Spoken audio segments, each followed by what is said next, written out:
गोपाल कृष्ण भगवान की जय। जय जय श्री राधेश्याम। आज लयच भव्य दिव्य स्वरूपात फुलं टाकायले, हार आणायलेत बघा. देव आल्यामुळे सगळं आम्हाला, आम्ही काहीच नाही. अगोदर कोणी टाकले का? ही ताकद आहे मायबाप देवाची. यांच्या हृदयात सध्या देवच मायबाप. लहान मुलंही देवा घरची. आणि माझ्या यशोदा मैयेच्या त्या ठिकाणी मांडीवरती आहेत. ठिकाणी आईचं स्तनपानी केले, पण देवाला माझ्या श्याम सुंदर भगवान परमात्म्याला त्या ठिकाणी दही खायचं होतं, लोणी खायचं होतं. त्या ठिकाणी मैयेने दिलं नाही. देवाला राग आला आणि मग देवाने काय केलं? घरामध्ये जे काही उतरंडी होत्या, उतरंडी कशाच्या उतरंडी होत्या? इकडे लक्ष द्या माझ्याकडे. हा हा लक्ष द्या, लक्ष द्या. कशाच्या उतरंडी होत्या? घागरीच्या का? उतरंडी माहितीत का तुम्हाला? म्हणजे जुन्या मैयांना सगळ्यांना माहिती आहे. आता नवीन बी आता थोडा विसर पडलाय. काय तुमच्याकडे काय म्हणतात? गाडग म्हणतात. काय म्हणतात त्याला? गाडगच ना. म्हणजे तुमची आमची एकच भाषा आहे समजा. त्या गाडग्याची उतरंडी, मोठे मोठे गाडगे, त्याच्यामध्ये दही, दूध, तूप, लोणी त्याच्यामध्ये ठेवलेलं होतं.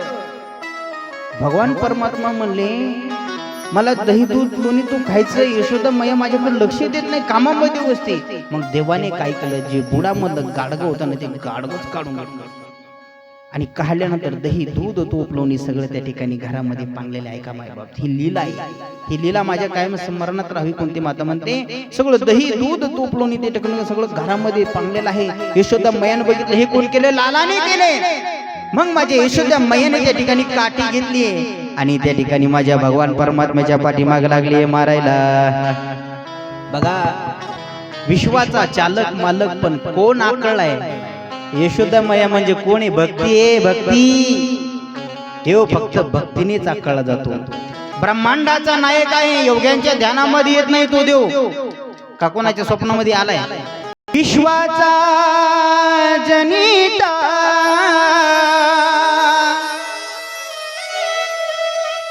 यशोदेसी म्हणे माता.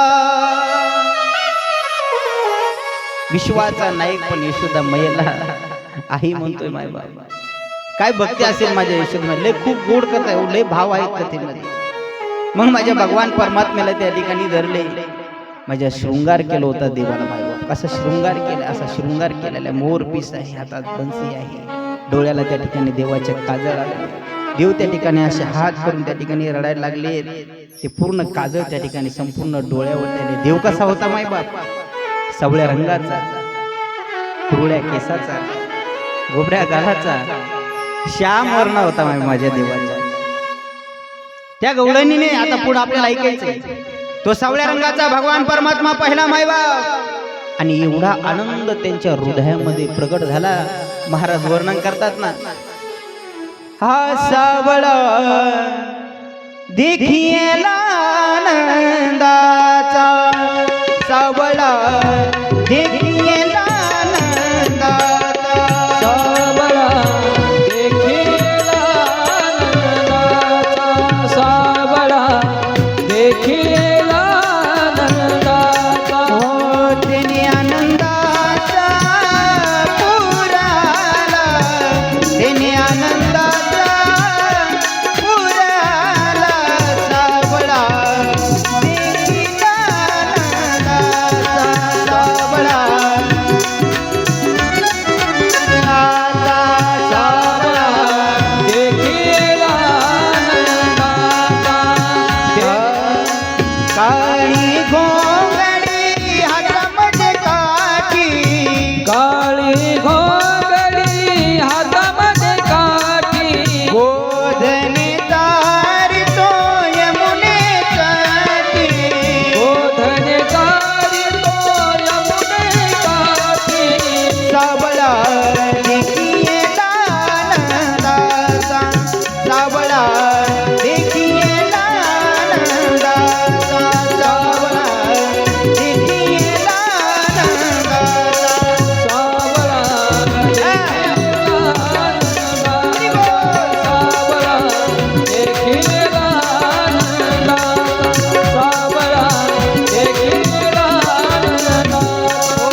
5 वाजले तर आणखी लय रान गाठायचंय.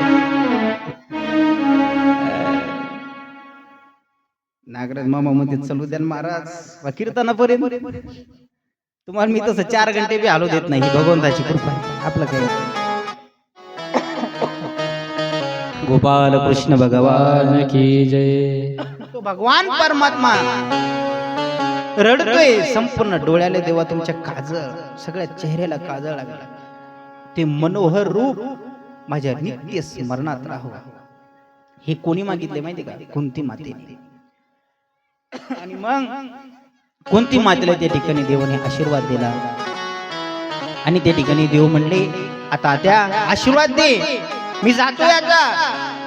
देव जाणारे धर्मराजाला कळले की धर्मराजा आले आणि देवापाशी रडायला लागले. म्हणजे देवा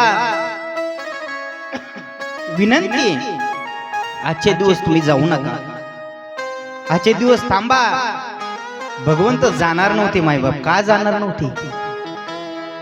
फक्त धर्माचं निमित्त घेतले ओम बाबा. का जाणार नव्हते? कारण एक भक्त वाट पाहत होता मायबाप. कुरुक्षेत्रावरती एक भक्त वाट पाहत होता. ते भक्त म्हणजे भीष्माचार्य मायबाप. भीष्माचार्य शर पंजरीवरती पडलेले होते मायबाप. आणि ते देवाची त्या ठिकाणी वाट पाहत. फक्त निमित्त मात्र त्या ठिकाणी धर्मराजाचं घेतलं थांबण्यासाठी. आणि धर्मराजाचं आणि भगवंताच्या त्या ठिकाणी संभाषण झालं. आणि माझा भगवान परमात्मा त्या ठिकाणी विश्रांतीसाठी गेले. सकाळी त्या ठिकाणी ब्रह्ममुहूर्ताला भगवान परमात्मा उठले. धर्मराजाही ब्रह्ममुहूर्ताला त्या ठिकाणी उठले. देवाच्या महालामध्ये गेले तर देवानी डोळे बंद केलेले आहेत आणि पूजा करतायत देव. अरे बाबा, देव कोणाची पूजा करत असे नाही साहेब? कोणाची देव पूजा करतो?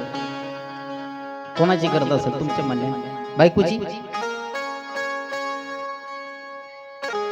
भगवान परमात्मा ज्यावेळेस पूजा करतो हे धर्मराजाने बघितलं, ध्यान करतो धर्मराजाने बघितलं. त्यावेळेस बघा धर्मराजा भगवंता समोर गेले. म्हणजे देवा आम्ही भक्तांनी तुमची पूजा करावी, तुम्ही कोणाची करताय?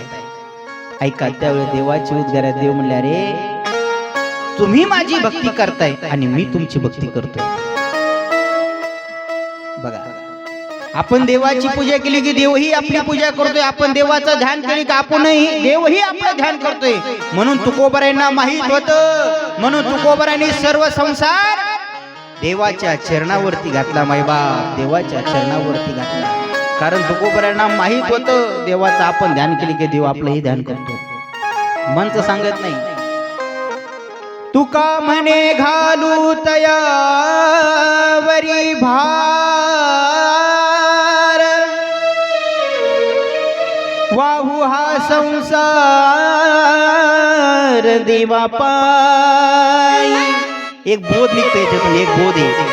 तुकोबरांनी संसार देवाच्या पायावरती घातल्यामुळे तुकोबरांना चिंता नव्हती. कारण मागे पुढे उभा राहे सांभाळीत आली या घात निवाराया. कारण आपण जर देवाचं ध्यान केलं तर देव आपला संसार चालवतो. पण आपण तसं नाही, आपण सगळं करतो. ते केलं म्हणून कोण? मी केलं, मी केलं म्हणतो. या पठ्ठ्यान केले. काही काही लय वेळेस उमाकांत महाराज लय प्रसंग येतो कार्यक्रमाला गेल्यावर. घरी गेले ना मग म्हणतो महाराज बापन काही कमीलं नाही म्हणले आपल्या. हे सगळं शेत आहे ना, हे पठ्ठ्याचं पठ्ठ्यान कमल म्हणतो. हे बिल्डिंग हे दिसते ना, हे आपण कमल. अरे बापन काय नाही कमीलं, बापन तुला जन्म तर दिला ना. हे म्हणायची इच्छा होती पण म्हणत नाहीत, आम्ही सोडून देतो.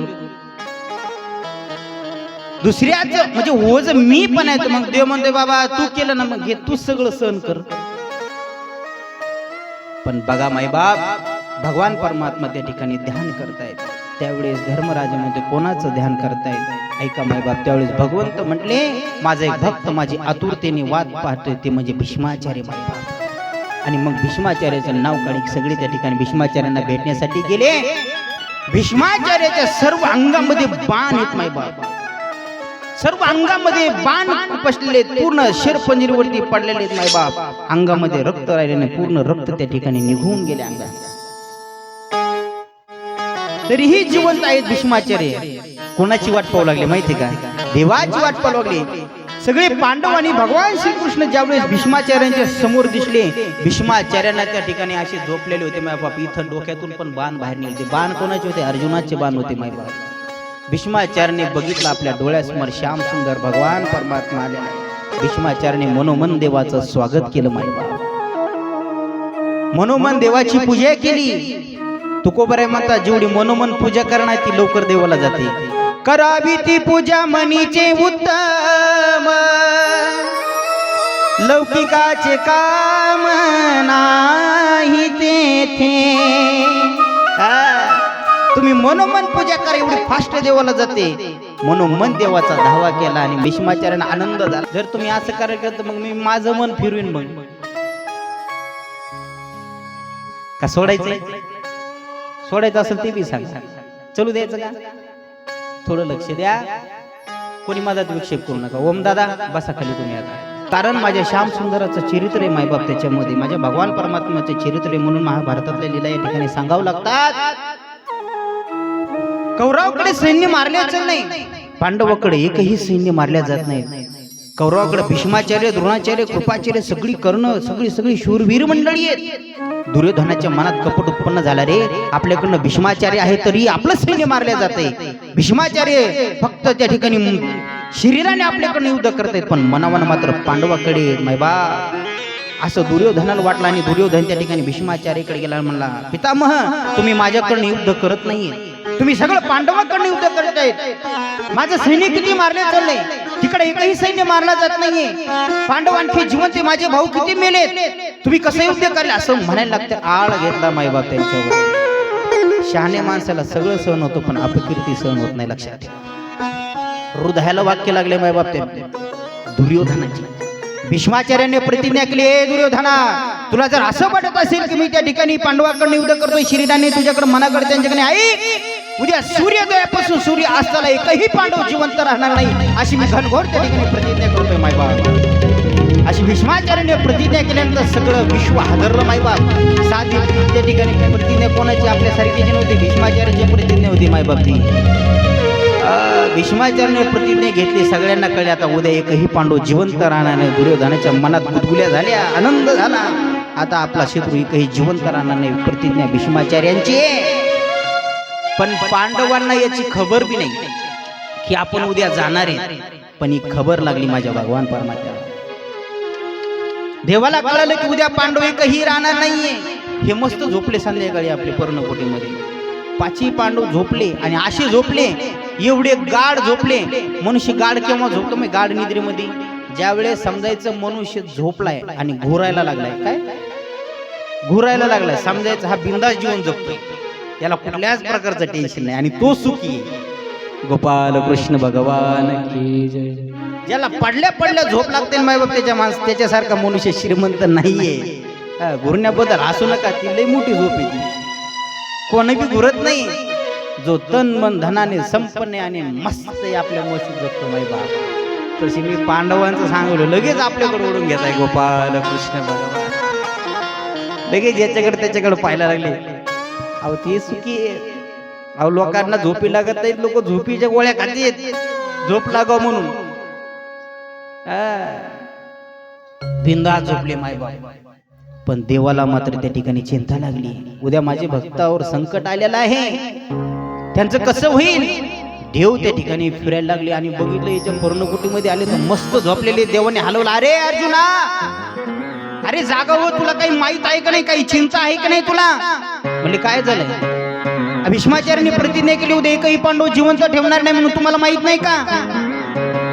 म्हणजे देवा काय माहित, काही चिंता आहे का नाही? म्हणले चिंता कशाची आली? म्हणले आम्ही चिंता नाही करायची मायबाप, आम्ही चिंता नाही करायची देवा, फक्त आम्ही चिंतन करायचं, चिंता तू करायची. क्या बात. आम्ही फक्त त्या ठिकाणी चिंतन करायचे, चिंता तू करायची देवा, तू करायची. ते म्हणले झोप बाबा झोप, तुझी चिंता आहे मला आता झोप. कारण द्वारकेचा राणा पांडवा घरी, पांडवा घरी, पांडवा घरी. द्वारकेचा राणा पांडवा घरी, ज्ञानदेव म्हणे व्यासांची आखुणा. आणि मन त्या ठिकाणी द्रौपदी मातेला उठवलं, ए द्रौपदी चल उठ, रात्रीची वेळ होती मायबाप ऐका. झिमझिम त्या ठिकाणी पाऊस पडत होता. द्रौपदीला उठवलं. म्हणले देवा कशासाठी उठवले? चल म्हणले आपल्याला भीष्माचार्याकडे जायचंय. भीष्माचार्याची पर्णकुटी लांब होती माहिती. त्यावेळी द्रौपदी माता म्हणते, ऐकायच्यात की खूप गोड भाव आहे बघा. द्रौपदी माता म्हणते, देवा अरे पाऊस चालू आहे, झिमझिम पाऊस चालू आहे, चिखलातून कसं जायचंय? पण देवाला किती भक्ताची काळजी आहे बघा मायबाप. देव मला त्याची चिंता करू नको, द्रौपदी तू उठ. देवा म्हणले माझी पादत्राणी, माझे चपला. देव म्हणले कुठेच पावती. माझ्या भगवान परमात्म्याने माझ्या द्रौपदीच्या पादुका हातात घेतल्या.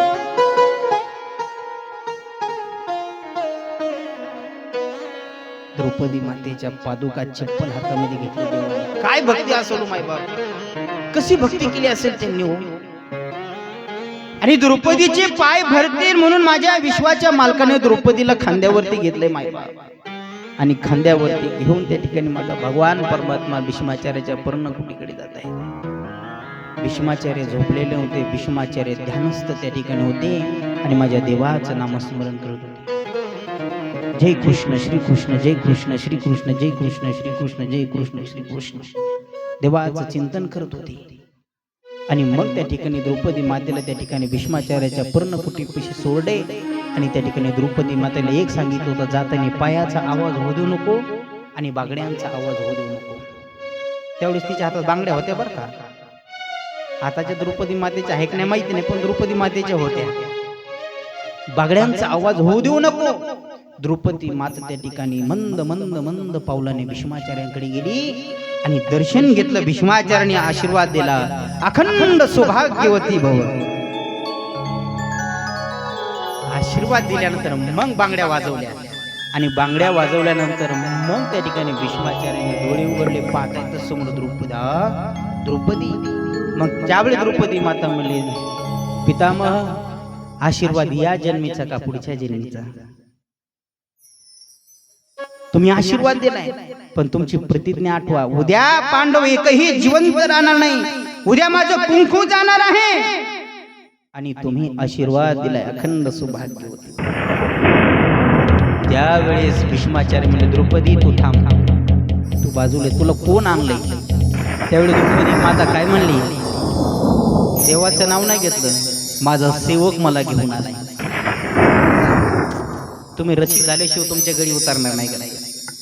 माझा सेवक मला, कुठेही तुझा सेवक पर्णकुटीच्या बाहेर बसलाय. आणि देव अशी घोंगडी अंगावर घेतली मायबाप, थंडी वाजली.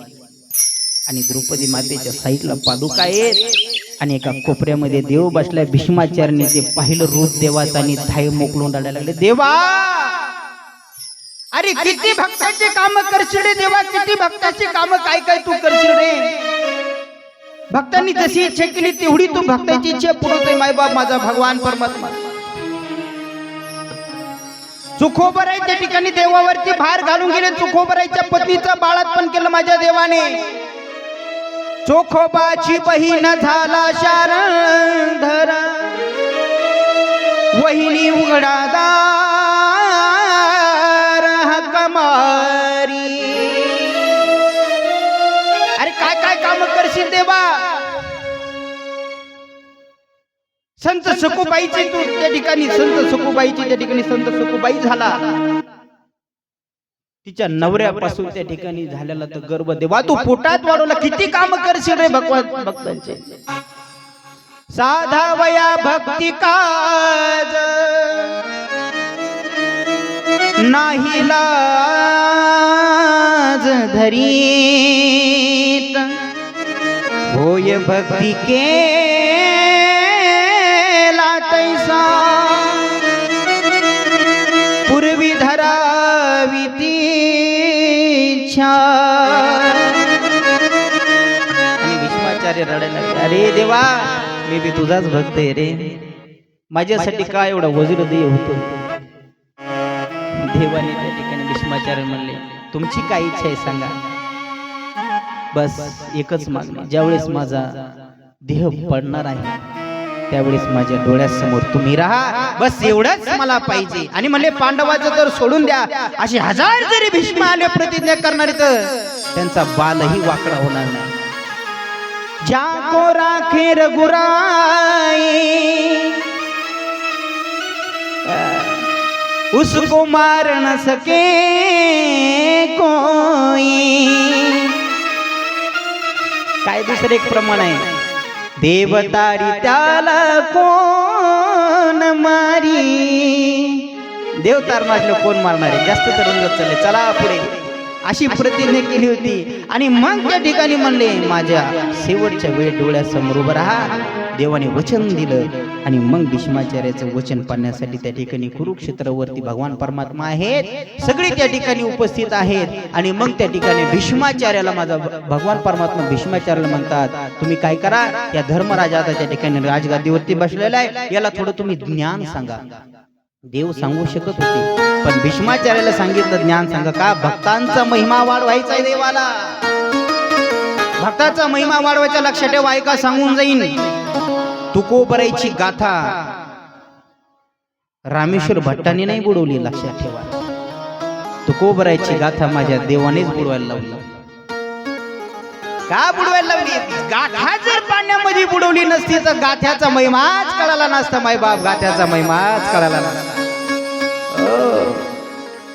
ही गाथा आहे म्हणून लोकांना कळाली नसती, त्या गाथ्याची ताकद कळाली नसती माय बाप. आणि मग भीष्माचार्य त्या ठिकाणी स्त्री धर्मान, राजधर्मान, मोक्ष धर्मान भयावही हे त्या ठिकाणी धर्म त्या ठिकाणी सांगितलं. स्त्री धर्म काय, राज्य धर्म काय, मोक्ष धर्म काय, हे संपूर्ण ज्ञान त्या ठिकाणी सांगितलं. आणि म्हणले सगळे बाजूला वर म्हणले, आता सगळे बाजूला.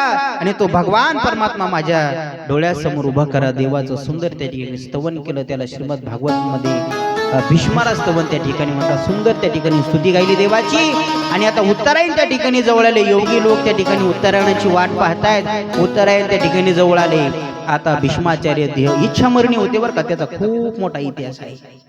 इच्छामरणी होते कारण वडिलांची सेवा केली, वडिलांना तारुण्य दिलं, वडिलांनी आशीर्वाद दिला. काय पाहिजे माग तुला, असं म्हटल्यानंतर बस वडिलांनी आशीर्वाद देऊन टाकला. जा इच्छामरणी होशील.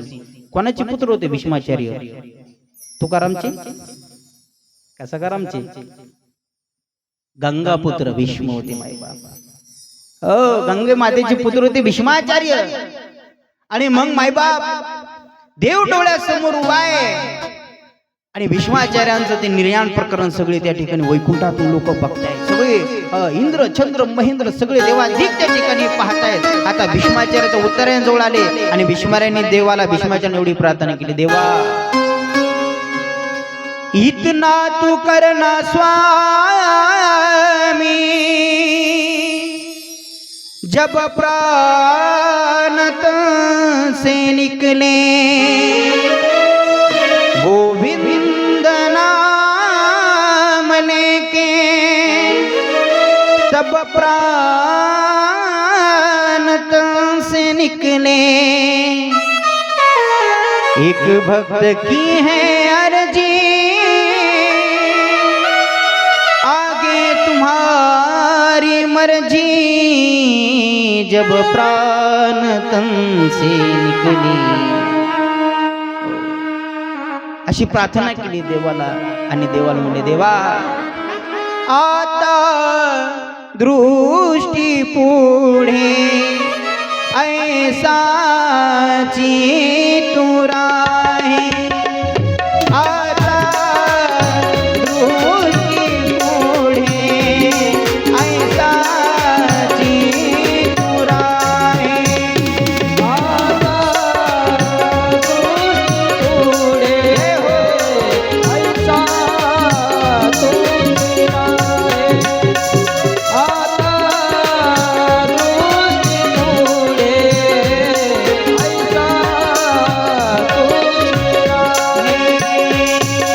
जो मी तुझ्या पाहे पांडुरंगा, जो मी तुझ्या पाहे पांडुरंगा, गोमी तुझ पाहे पांडुरंगा, गोमी तुझ पाहे पांडुरंगा, हा जो मी तुझ्या पाहे पांडुरंगा, जो मी तुझ्या पाहे पांडुरंगा, गोमी तुझ पाहे पांडुरंगा, जो मी तुझ्या पाहे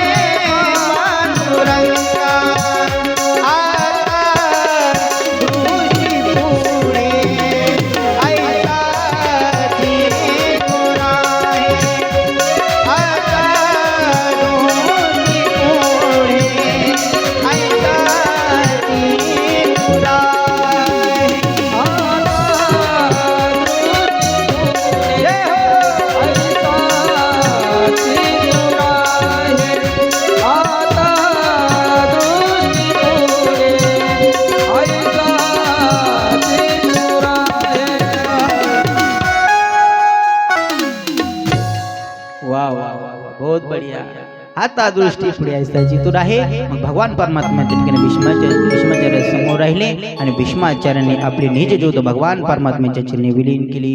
गोपाल कृष्ण भगवान की जय. भीष्माचार्याच्या त्या ठिकाणी रियान झाल्यानंतर त्या ठिकाणी भगवंत म्हणले बस आता तुमचं तुम्ही कार्यभार चांगल्या पद्धतीने सांभाळा. मी त्या ठिकाणी द्वारकेला जातो. आता आपल्याला फास्ट जायचं. आता परीक्षित महाराजाला घेऊन यायचं आपल्याला लवकर नाही का.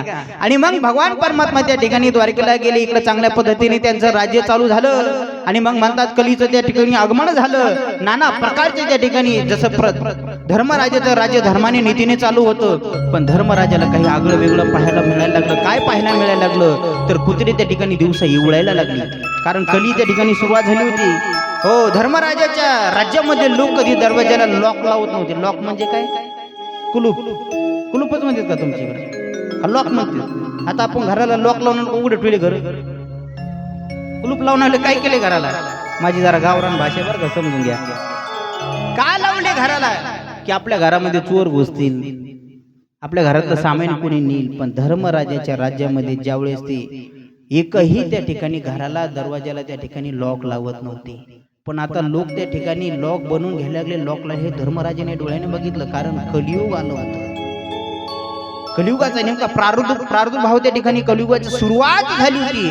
हे धर्मराजाने त्या ठिकाणी बघितलं आणि मग त्या ठिकाणी अर्जुनाला पाठवलं होतं भगवंतासोबत. अर्जुनही त्या ठिकाणी याच्यात लय गोड भावे माय बापन आपल्याकडे वेळ खूप कमी, आपल्याला पुढे जायचंय. आणि मग अर्जुन त्यावेळेस त्या ठिकाणी द्वारकेहून आला. आणि आल्यानंतर त्या ठिकाणी अर्जुन आला. तसं त्या ठिकाणी बरेच दिवस झाले अर्जुनाला गेले, 5-6 महिने झाले. अर्जुन आला आणि आल्यानंतर त्या ठिकाणी मग धर्मराजा समोर रडायला लागला. रडायला लागल्यानंतर धर्मराज म्हणजे अर्जुना का रडतोय? देव कुशल आहे ना, देवाचा सगळा परिवार कुशल आहे ना, सगळं मंगल आहे ना, चांगला आहे का देव? सगळ्या देवाचा परिवार, सगळ्या पत्नी आनंदमय वातावरण आहे का? ऐका माय बाप, अर्जुन मात्र आता एकही शब्द बोलत नाही. अर्जुनाचा कंठ दाटून आलाय. का दाटून आलता? ज्या देवाने एवढा आपला सांभाळ केला, ज्या देवाने आपल्याला त्या ठिकाणी लाक्षग्रहामधून वाचवलेला आहे, ज्या देवाने त्या ठिकाणी दुर्योधनाने आपल्याला त्या ठिकाणी विषाचे गोळी खाऊ घातले होते, कोणाला लाडू, कोणाला भीमदेवाला, त्याच्यातूनही वाचवलेला आहे. ज्या देवाने माझी घोडी धुतली, ज्या देवाने सर्व सांभाळ केला. दुर्वास ऋषी त्या ठिकाणी अन्न मागण्यासाठी आले होते अरण्यामध्ये. देवाने आपली लाज राखली. देवाची एक एक आठवण कोण रडायला लागले. बस म्हणले आता देव त्या ठिकाणी राहिले नाही. कुठे म्हणले? गेले देव निघून, निज धामाला गेले. देव निजे धामाला गेले ही बातमी कळायला लागलं. सगळीच राहायला लागली. कुंती मातेचे नुसतं कानावर पडे की देव निजे धामाला गेले. कुंती मातेने धीरच ठेवून दिला. ध्येय ठेवला कुंती माते. कुंती माता ही त्या ठिकाणी गेली. मात्र परीक्षित महाराजांचा त्या ठिकाणी जन्म झाला होता. परीक्षित महाराज त्या ठिकाणी मोठे झाले. आता खूप वेळ कमी असल्यामुळे आपल्याला पुढे जायचे. परीक्षित महाराज मोठे झाले. परीक्षित महाराजांचं भविष्य पाहिलेलं होतं. परीक्षित महाराज सदाचार संपन्न निघणार होते. पण एक भविष्य असं होतं की ते 7 दिवसामध्ये त्यांचा मृत्यू होणार होता. तेही भविष्य सांगितलं. पण सदाचार संपन्न मुलगा होणार आहे हे भविष्य त्या ठिकाणी ब्राह्मण सांगितलं. तर राजा परीक्षित त्या ठिकाणी मोठे झाले होते. बस धर्मराजाने ठरवलं आता हे जे काही सगळं राज्य हे कोणाच्या हवली करायचे. परीक्षित महाराजांच्या त्या ठिकाणी राज्य हवली केलं आणि सगळे त्या ठिकाणी 5ही पांडवांनी सगळं सोडलं आणि तेही स्वर्गरोहणात निघून गेले. गोपाल कृष्ण भगवान की जय. आता परीक्षित महाराजांचं त्या ठिकाणी राज्य चालू झालेलं आहे. चांगल्या पद्धतीने परीक्षित महाराज त्या ठिकाणी भारताचे आता सम्राट झालेले आहेत. सदाचार संपन्न परीक्षित महाराज होते. मायबाप गो ब्राह्मणाची सेवा करायचे. त्यांच्या राज्यामध्ये कोणी दुखी नव्हतं. मायबाप सगळे लोक सुखी होते, आनंदाने नांदत होते. मायबाप त्यांच्या राज्यामध्ये परीक्षित महाराजांच्या. म्हणतात की एक वेळेस परीक्षित महाराज त्या ठिकाणी दिग्विजय करण्यासाठी भ्रमण करत होते. भ्रमण करत त्या ठिकाणी करत असताना त्या ठिकाणी ज्या ज्या देशामध्ये जायचे त्या देशामध्ये गेल्यानंतर तिथली जी काही लोक आहे, प्रजा आहे, ते काही राजे आहेत ना, ते त्यांच्या संपूर्ण कुळाचं त्यांना वर्णन सांगायचे. आता खूप मोठा इतिहास मायबाप तो वर्णन सांगायचे.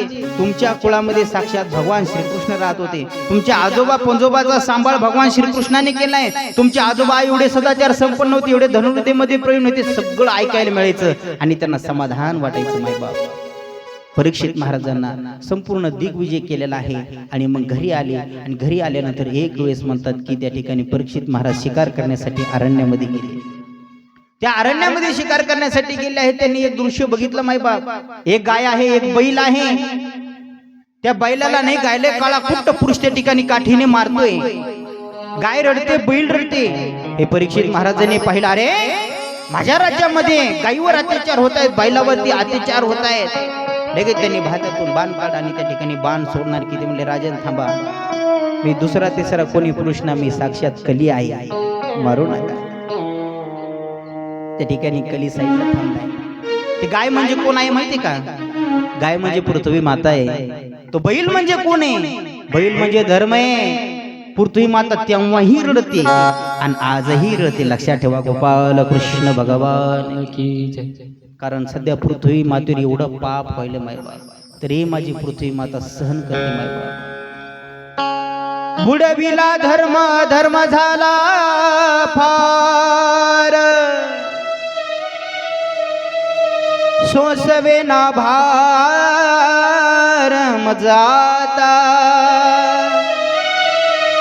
वत्सरूपी पृथ्वी ब्रह्म्यापासी जाय, नेत्री वाहे तोय सांगत से, राहिले येते मोडिले कीर्तन, पळाले ब्राह्मण दैत्या भेने. दैत्या भेने ब्राह्मण त्या ठिकाणी पळून गेले. हे सहन होत नाही. पृथ्वी माता रडते मायबाप. धर्मही त्या ठिकाणी रडायला, कारण कोणी धर्माने वागायला तयार नाही. याच्यातही गोड चिंतन. बरं धर्म, धर्म म्हणजे नेमकं काय? साने गुरुजीची कविता होती तुम्हाला, साने गुरुजी